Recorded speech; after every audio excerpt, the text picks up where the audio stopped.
Alright, so welcome back to The Horror with Mike. And Nate. On this episode, we're going into Scream, episode 7 of 10. And it was confirmed that there will be 10 episodes and the killer will be revealed. All right. At least we have that to look forward to. Yeah, exactly, right? Did you see that preview, by the way? No. The ending will take place on Halloween. Good. Yeah. And guess what they're dressed as? Um, Not Pretty Little Liars, don't worry. But Pulp Fiction and shit. Not Okay. horror, again. Of course, not horror. Yeah, and- Horror doesn't exist in this town. No kidding. And by the way, I watched an interview with the two showrunners, Jill whatever and Jamie, and these motherfuckers have like no respect for the original Scream and are all like, oh, it's not going to be like Scream. Here you're actually going to care about the characters. I'm like, motherfuckers. Not yet we're not. Right. And I was like, Scream made you care for the characters much better than you ever have in 90 minutes. And Yeah. you've had 7 hours at this point. Fuck you guys. Yep. And still not one compelling character. I swear, dude. One thing I wanted to go over real quick, because we never really have, is the Gainesville connections to the Scream series and everything. Gainesville, we operate in Gainesville. The original Scream is based on... It inspired Kevin Williamson. Yes, that's a good way to put it. Kevin Williamson was at home one night at a friend's house, caught a documentary of the Gainesville Ripper, which is our hometown serial killer from the 90s. That inspired him to write Scream. Then I noticed Scream 2 ends with Less Than Jake's version of I Think I Love You, which Less Than Jake is a Gainesville band. Yes, it is. And then on this series, Brandon James, name of the killer, of course, is the name of one of our famous Gator football players from Heisman years. Do you think the Brandon James thing in particular, do you think that's intentional? Oh, no, not at all. Just a happy little accident? Yeah, the weird 3 little happy little accidents. I just think that's personally cool. And I would much rather take that than this fucking CMT bullshit coming out with Gainesville. Yeah, no. Yeah, one thing you mentioned earlier that I had to write down is like, yeah, why is no one ever around when Emma gets calls? Yeah, because they've got to keep everybody open. Yeah, as I mean, a suspect. right. And it more gives you a more intimate feeling of being violated like her by doing it that way. So there's no like sketch behind it. It's I feel that it's just laziness. Really? Because I have absolutely no reason to think that when they shot the pilot, they knew who the killers were. They might have had several different options. Sure. And you want to keep all your options open for as long as possible. Right. So if anybody is standing right next to Emma when she's getting a call, which might have happened once or twice, it sort of eliminates them as being the one making the call. So if no one is ever around, then that keeps it keeps their options open. Right, especially if they were like going with just one killer, which I really don't think they're going to, but they very well could. Well, if the showrunners have no respect for the original Scream, then why not? Yeah. Yeah, which brings me to a quick little point. We will get into the episode review here in a second, but you guys all watched it anyway.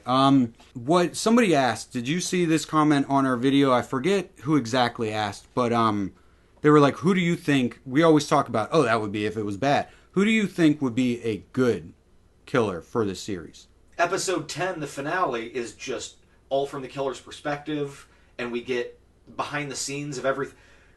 They could blow it out of the water. It could be great. Off the top of my head, though, I don't know who would be satisfying. Right, okay. In the context of this series, I could see that, and that would probably be, in a way, my answer too. But in all of slasherdom, what would be a good, instead of, like I said, it being the sheriff and the son, which is stuff from all the slashers we've seen, all the whodunits, it's the most obvious. Like, who would be the best on just an outline paper? Do you have... As far as stereotype... Okay, well, yeah. Mine would be... I like the idea, being that it's Scream, we've always gotten 2 killers, and the killers have always been boy, girl. And I just think it would be cool if it was 2 girls, and it wasn't a guy orchestrating it. Right. Because it's Maggie's responsible for one storyline, Emma's responsible for another. If there was 2 girls doing it, then that cuts basically men out of the equation altogether. And that would just be really cool to see. That would be different. Yeah. And to give them real, like, motivations, like I said, the whole, what's it called thing of two girls can't be alone and talk about a guy. The Gleichel test?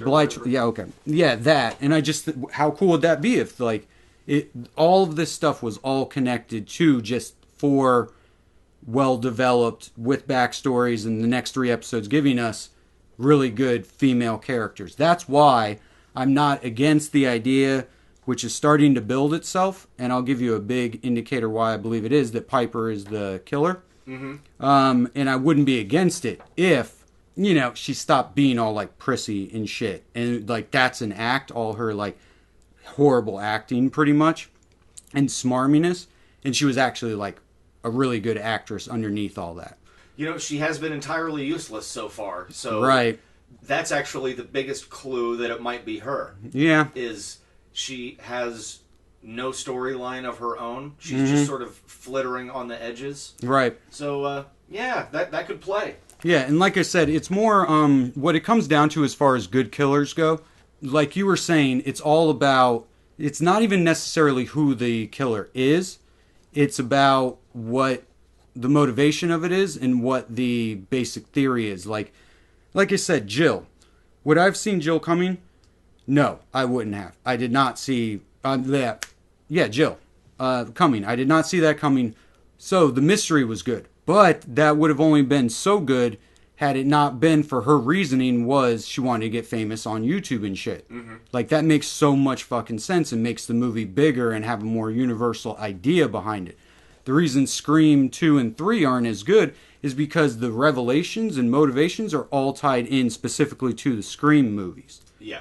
And 1 and 4 are better movies because their themes are universal, which is that's what I would consider good, is as long as the killer's revealed that it's in a way you didn't expect. Plus, I would like to see Brooke be the killer because the blonde whore has never been the killer before. So that would be my idea for the 2 best killer. That would be interesting. Shocked if there wasn't an older person being one of the killers, though. Right. Somebody from the Brandon James night. Either Brandon James himself or his brother or the sheriff who was actually the original killer back then. You know, something like that. Right. Even if that is the case, I guess they could play it where they're not affiliated with the new killings. Here's the other thing that I was thinking of. They got confirmed for a season 2, so a lot of the clues picking up through all of this might be carried over for their seasons. Like, we might not get Brandon James' full backstory here. You know what I mean? Like, we don't know where 2's going. Could wrap itself all up. But us being like, oh, it could be the sheriff is what's going to be the season 4. You know what I mean? Yeah. So there's a lot of things like that. But one of the things that I have towards Piper, just to get into killer theories real quick, I don't like the idea of Piper. I'm not a supporter of it, but there is this one piece of information that helps it out. Okay.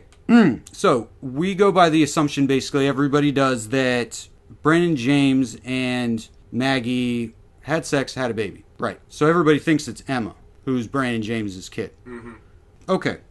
Stick with the fact that that also pretty much solidifies in my mind that Brandon James didn't look like the fucking Elephant Man anymore. Well, you know, we're discussing this audio tape that she finds, right. Emma finds in the episode, which there's a pregnancy. First of all, we don't know that it is Emma's father on the tape. Right, sure. We don't know what Brandon James sound like. We don't know what the young sheriff sound like. We don't know what Brandon James' brother sound like. Yeah, just because a sketchy tape had it written on there. Right, and it may or may not be Emma's mother on there as well. Obviously, Emma thinks that, and we're all supposed to think that.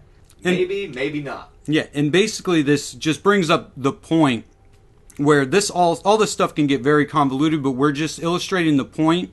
Rethink everything. Think deeper. These are just questions. You guys out there, this will be more brains trying to figure this stuff out. If it's relevant, if it's not. So anyway, Piper, it was in 94. So let's say, for sake of argument, it is Brandon James and Maggie's kid that we're talking about. Okay, Branson said they had an illegitimate daughter, talking about the Scarlet Letter. Mm-hmm. But basic fact comes down to, it happened in 94. She obviously wasn't pregnant, showing when Brandon James was shot in the flashback. So whoever it is was born in 95.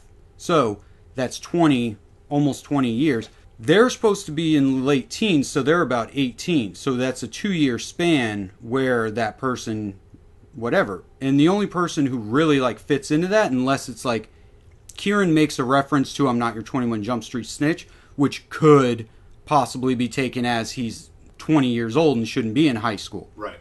Or Piper is more in that age range. Like, she looks like she's older, but everybody looks like they're fucking older than they should be playing. So that's what clues me in that Piper's one of the few people in that middle age range that it could be from 94. Yep. There is one thing where she's like, my father was murdered and nobody ever bothered to figure out what happened. If her father is Brandon James, everybody knows the cops shot him. Is just from the beginning of this last episode, she wakes up, she sees the whatever, and she goes and gets them from school. Which, yeah, that's nice. They just let fucking adults when a serial killer's around. Yeah, but she whatever. Just walks onto campus. You Hey know. guys, come with me. Whatever. Come with me to this abandoned warehouse where I have to show you a message scrawled in blood. That I could have just been like, hey, Emma, don't mean to interrupt your conversation with your Right. two friends. Someone wrote, no cops. Take a I'm gonna picture go to of the it and just text it Yeah. to her from the scene. I'm going to go to the fucking hospital because I have a concussion. Which, by the way, because I'm a big nerd, I went and watched and all the parts with the killer to see if he portrayed himself as having weird shit like having a concussion. I didn't really see anything, so whatever. Plus, he is getting raw on the mom part. He's like, your mom's a fucking lying whore. I'm like, holy shit. Like, this motherfucker's angry. Personally angry at the woman for abandoning him. Or Mm-hmm, some such. mm-hmm. Okay, so, yeah, like I said, we all saw the episode. We all know what happens. Everything's basically just whatever until we get to the bowling alley. That's what this episode is all about. Sure, it's a big set piece. And this episode was fucking awesome, I thought. It is by far the best episode. By far the best episode they've done yet. Yes. And this episode is the first one that got a, like, gut reaction from me. And it only happened once. But I was thoroughly enjoying most of this episode a lot. But when Emma starts running through the bowling alley and the killer jumps up from behind that table and comes after her in slow motion, like, that shit was fucking, like, actually riveting. And I realized I have not actually given a shit about anything that's really happened. This is the closest that it's come to being horror related so or far, being you know? exciting. Yeah, that too. Like, I realize I give it a lot of credit because this episode was good enough that it genuinely pulled emotion out of me as opposed to me like, oh, I could see that is exciting for Scream. Right. So anyway, yeah, the bowling alley stuff was really good. Although I got a question, all this is true. It's the best thing they've done yet. Yeah. Why a bowling alley? For me, there is absolutely nothing inherently creepy about a bowling alley, unlike the warehouse or the abandoned hospital. Well, it's... and the set design was good, but it was still just, I don't know, a bowling alley. And then it had to be there because Brandon James worked there, I guess. Sure. That lumpy-headed fuck. As you were saying, maybe he's not lumpy-headed. Again, that goes to show that he wasn't. And that he looks like Mr. Branson. Because we'll get into more Mr. Branson stuff, but basically my theory on you never hear how old Brandon James is. You assume he's everybody else's age, but they're like, Troy is his older brother. Troy could have been in her grade, and Brandon's like 2-3 years younger. They never say how old Brandon James is. Yeah, the flashbacks indicate, though, that he and Daisy were at least approximately the same age. Right, which Brandon James could... Whatever. But, okay, so the bowling alley, I think you mentioned before, the bowling alley, a lot of abandoned places, and a lot of people have. That's, I believe, more of a taking advantage of shooting location. Because it's shot in Louisiana, which a lot of stuff is now because of tax credits, trying to get money into the economy after Katrina. And there's a lot of abandoned stuff there. So if you have an abandoned bowling alley, an abandoned hospital, and you're making a scary thing... that makes sense. So that's what it is. If you're looking to be cost effective. Yeah, that's... Aesthetically, and then when they first walk in, a bowling ball zips past them. Mm-hmm. Like, ooh, that was scary. I'm like, no, it wasn't. It was a bowling ball. There's nothing scary about a bowling ball. And the one thing that might have been scary about it was like, oh, there's somebody here watching us, and they just rolled a bowling ball. No one mentioned that. They were like, oh, that bowling ball made me jump. So, No, that didn't bother me at all. But like the whole mural, I bet you was already there, and I just love the whole. That is the most Mac Daddy Jaguar space shuttle mural I've ever seen. Which brings me to a point I want to call out real quick. Is this episode was written by the same two ladies who wrote episode 3, and again, this is character-wise the best written episode. This is the best written episode. Last one was very technically good. This one was good in that it was also really well directed. It made me like the characters more, and it just shows that it is possible. That even Jake, who I don't give a shit, had enough like quirky lines and like charming line delivery that it's like I like him now. The pace of this episode was more like a slasher movie where you get your character development on the fly while things are happening in brief bursts of dialogue. And that's how these type of characters work better. When you get prolonged dramatic scenes with them, it just doesn't work. Yeah, who cares? So they're in the bowling alley. They're all looking for it. They find Will. Killer pops out at them. Cops arrive. Everything seems okay. And then we get to the last, literally like the last minute of the episode. Mention that Jake got stabbed in the chest. Yeah, no, I got a lot of stuff I want to mention, and that'll be more of a killer theories type thing towards the end. At the very end, she ends up going back to Will's farm, and we get a very Saw-like kill. But it was by far the goriest moment we've had on the show thus far. Yeah, it was the single best, and it sort of sums up the show and the inherent problem with it, which is it's the single best moment that they've had in the first 7 episodes. And it was off camera. Because they can't show it. They finally had like a super intense death. And right. And which was super cool. I wish it was in an R-rated movie or an unrated version, because that would have just been a hell of an effect and completely shocking. Instead, we get Emma doused literally head to toe in gore as she's reacting. I'll take it. Well, we have to. And like I said, it's still the best moment of the show. I think the best moment of the show is when the killer jumped up at her.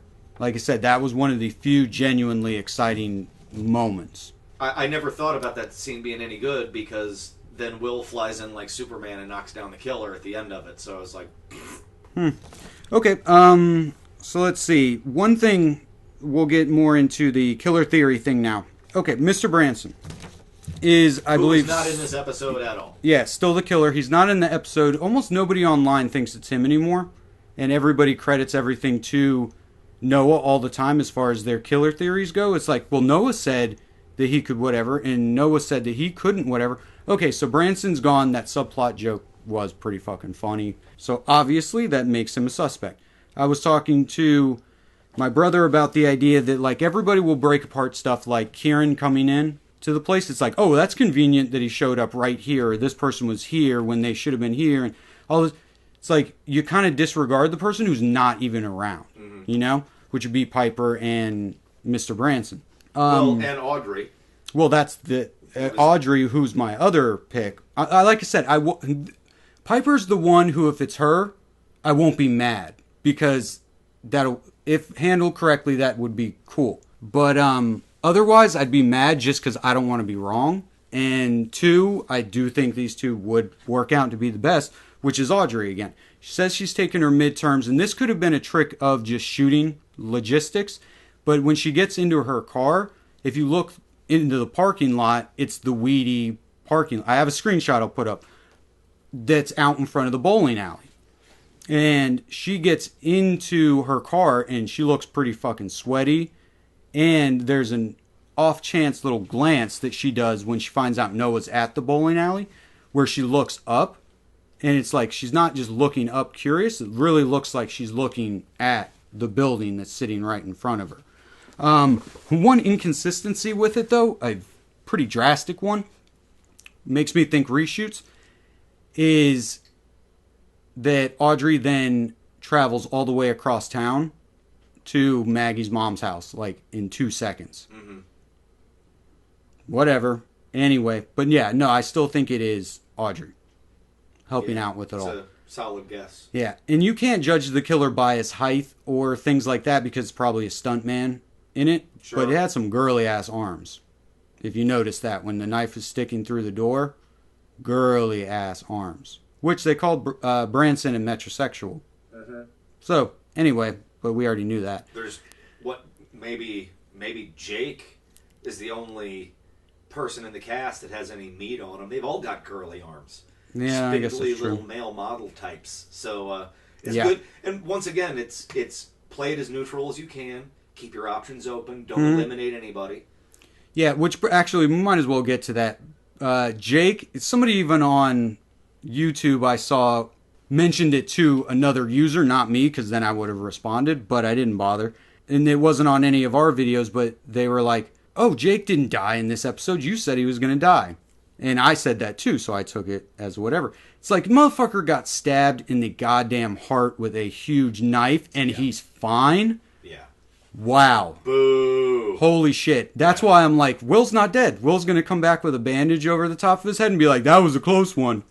We didn't see it. Yeah, and he might be a little bit more pale, but he'll be fine.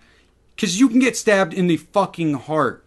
And we saw multiple times how big that is a goddamn huge knife he has. And the way they showed her pulling the knife from him. That was too funny, though. I love that part. I mean, it was just, but it was in super deep, obviously right in the heart. So, That was such a fucking fail. Like, fuck you guys. Audrey has this, again, these are moments, but if you go back and watch it under the context of Audrey goes to Maggie's house. And she is completely different from when she enters to when the scene kicks back in.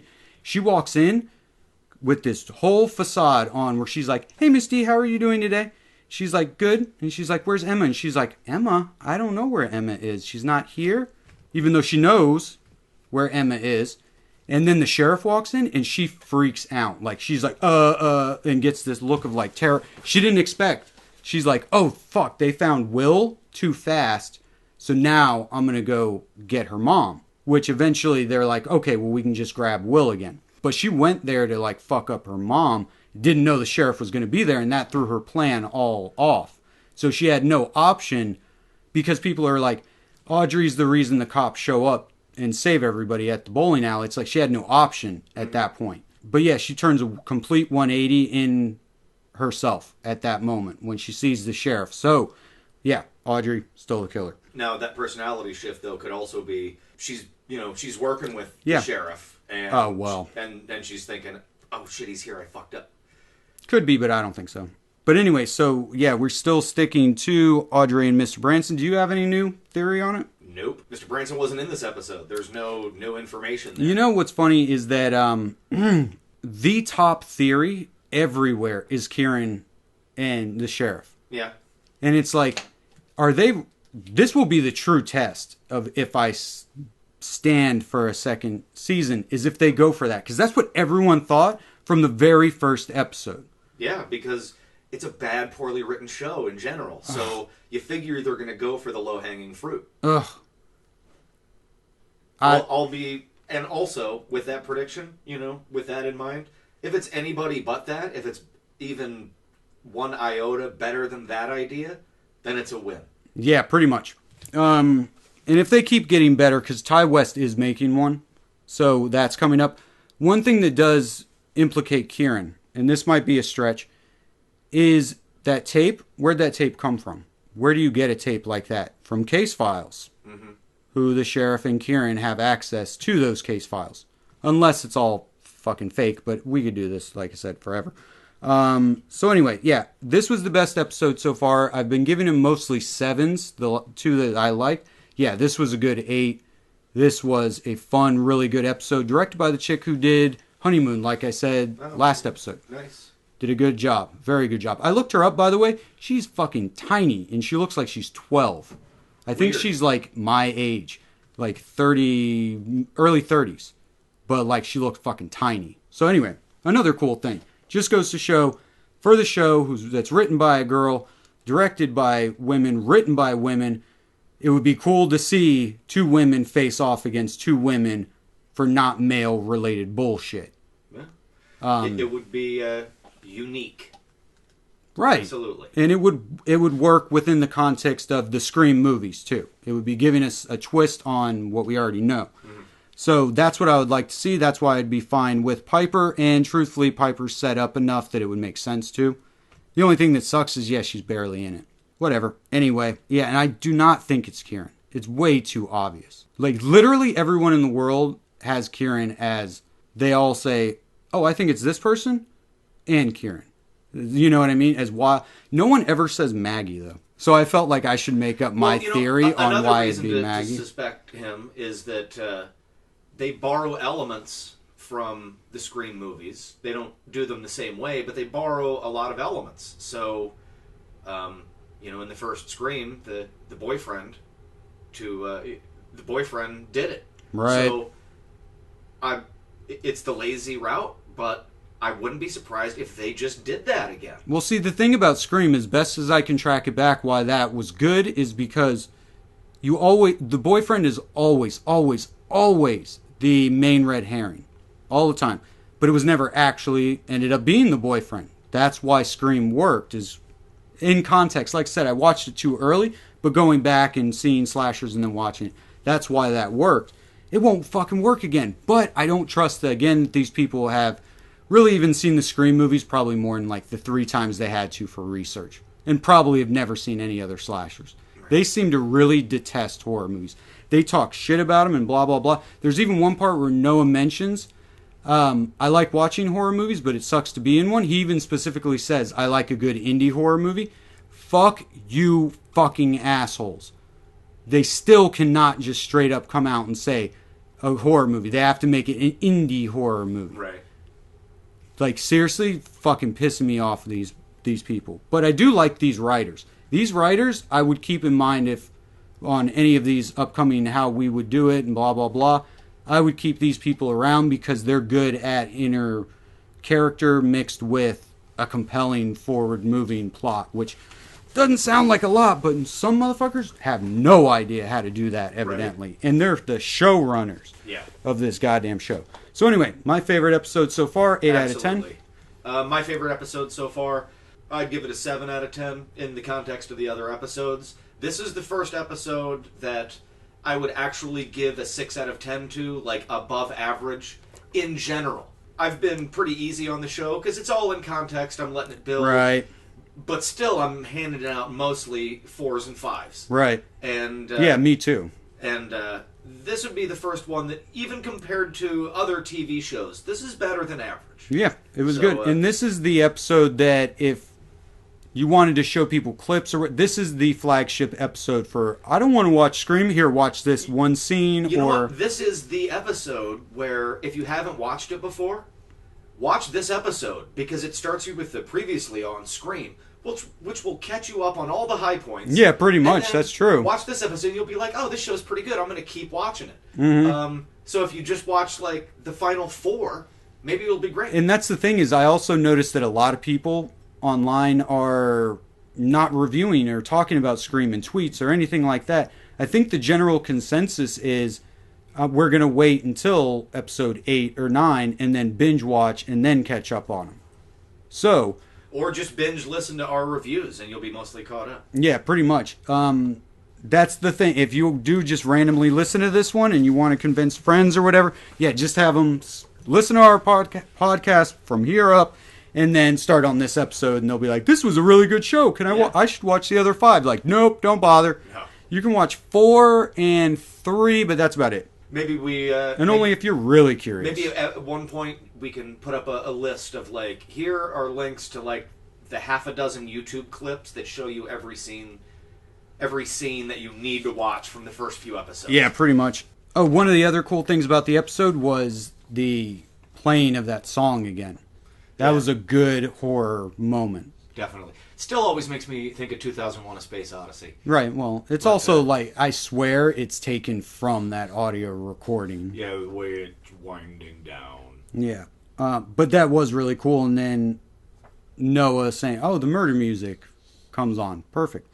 And I did really like that part where he says, again, maybe it's just because it's Noah, where he's like, oh, okay, well, you want to blah, blah, blah. Why don't you just go right out to the killer? Opens the door and the killer's just standing there. Like, whatever, that's fun. That's good. That's little tiny things that are just better than what the show has been doing. So we got the 3 episodes left.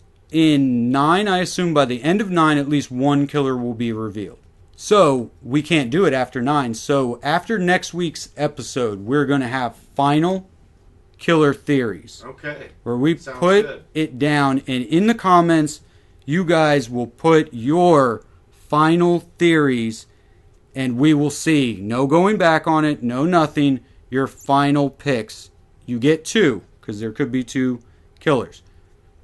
If you really want to swing for the fences and go for 3 or 1, whatever. But final predictions after next week's episode, and then we'll see what happens. So, we will see you then for episode 8 next Thursday night on The Horror. Okay, some of the other things I noticed within the episode in this season thus far, Willa, who plays Emma, and she says that the actors didn't even know who the killer was until I'm not convinced the writers did either. Yeah. Anyway, so yeah, the cast didn't even know who the killer was, so they had their own theories, which is kind of fun, because they were making charts and shit. And the big theory she says that she gets is Kieran and the sheriff. The second one she says is mom, which, like I said, I have never heard anyone give that theory. No. So one thing, and this might be looking into it more, but again, just putting it out there, let's think about it. Discuss amongst yourselves. Coffee talk. That's what I should call this kind of stuff. Yeah. We'll scream talk here. Discuss amongst yourselves. So on the tape he says specifically, I wrote it down, I keep having nightmares about the attack, about them together. I can't get the image out of my head. Hiding in that bowling alley. I did this, I did that, blah, blah, blah. But how could she sleep with that monster? Okay, one, I said, he doesn't say Brandon James, he just says that monster. It could kind of be anybody, it could be Troy, whatever. But he says, I keep having nightmares about the attack, about them together. Possibly that could mean that Daisy was part of a killing team back then. Yeah. But she has made no indication towards that. But if the actors didn't know, how would they know how to act that way? This, to me, isn't a show where, the actors don't know. They're not going to give indicators. The only thing that happens is they're not eliminated from the suspect pool. The mom isn't there at crucial moments, which means it could possibly be And I would be fine with it being the mom, as long as they had a good reason, a good motive behind it, and the fact that I totally do not suspect it to be her. Even saying this, I still do not expect it to be her. So, least common theory would be her, even more than Emma. And one thing I'm adamant about is that one person from the older generation has to be involved. And that would help with it. And there aren't hardly any. There's the sheriff, there's the mom, there's Audrey's Branson. dad, there's possibly Lorraine, which there's a whole theory that I have, which I shared with you, which is just very convoluted.